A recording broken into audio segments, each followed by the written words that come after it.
Yes, you're watching the South Australian Sports Show, Tigerland. We don't want to hear that, do we, Coach? I don't want to hear... not want to hear that. I don't want to hear anybody singing that between now and 6 o'clock on Saturday afternoon. All right, it is going to be an absolute belter of a game, It will Coach. be. Now, we got them early in the year comfortably. 76 point. Killed them. Nice touch-up. Exactly. Could you see it being that way? No, I can't. I think the Tigers are on a roll. They've got momentum going. They're playing a confident brand of football. They're playing very good football. I think this will be a classic grand final. I've got no doubt, Smiley, this will be a nip and tuck. All right, we caught up with Neil Balmer earlier in the week. We had a chat with him, and he said that their tackling pressure has been terrific. Sensational. Not the first guy, not the second guy, No. but it's the third guy that's getting there. So can they force enough pressure with that tackling to force the Crows into mistakes? Well, they can, but it's up to the Crows to alleviate that. Look, as I've said before, the Crows' best will win it for them. No doubt about that, but they've got to bring their A-grade game to the MCG. If they don't,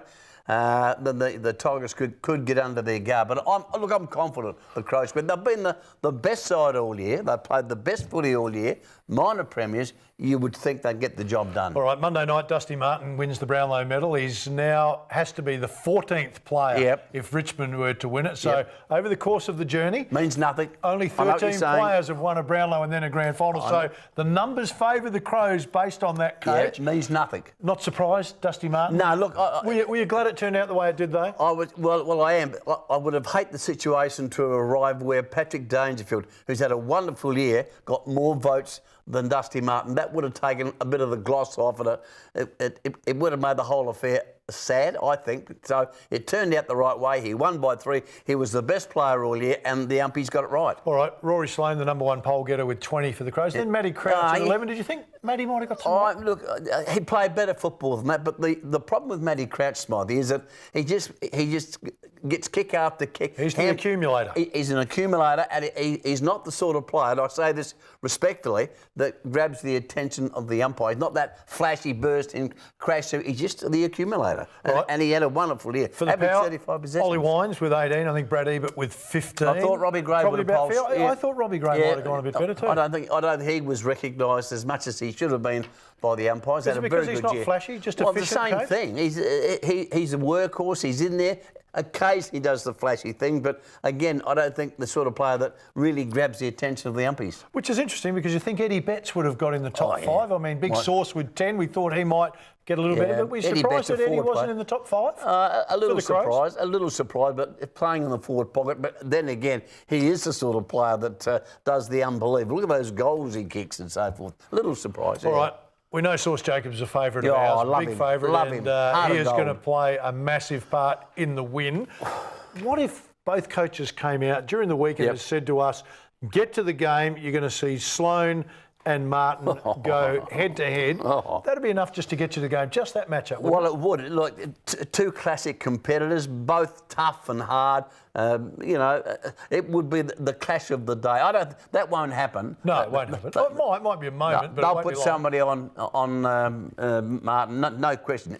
You've got a man him up. You can't let him run loose, but that would be an ideal clash. All right, where do you think it's going to be won, Coach? Where's it going to be won for the Crows? Look, midfield. If the midfield can, the Crouch boys and Sloane can get enough of the ball and give the clean ball to our forwards, we've got so many options up for Lynch and these blokes up there, Eddie Betts, Tex Walker, Jenkins, take your pick. One will fire. I've got no doubt about that. And that's where I think the midfield and our attacking area. I don't think Richmond have the defence to hold our attacking area if we get enough of the ball. All right, did the match review panel get it right with Cochin? What's your feel on the whole year of the match review panel? And then I suppose that one brings it to a head at the end of the year. Well, it's been a mess. They've been so up and down, so inconsistent. Like, for argument's sake, today, Chris McDermott and also Choco Williams had their say on the result whether Cochin should go or should stay, and they were poles apart in their reasoning, for goodness sake. It's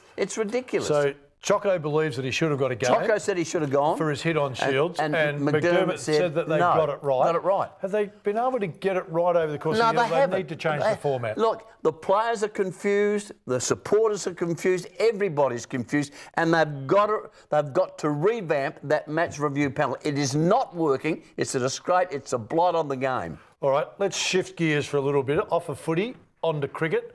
What's wrong with the Australian cricket team at the moment? Well, they can't bat. They can't bat. They can't get a win. Well, they can't bat. Yep. Is it a problem? I mean, we're not far away. I know it's the one-dayers in India at the moment, but we're coming quickly to the great series. Ashes, England here, Australia. Yep. Where are we looking? Thankfully, this coming season, we've got a couple of Shield games prior to the first test starting in Brisbane. You would hope that they would get their act together. That's a chance to spend some time at the crease, get themselves organised. But their batting is too up and down. Like, you got blokes that make runs one day, miss the next day. They leave it to Smith and Warner and these guys. It's too inconsistent. Travis Head's been pretty solid, Cage. He's been good. Is he going to get a nod? Well, he should be looked at very strongly. He's a left-hander. He's a very good player.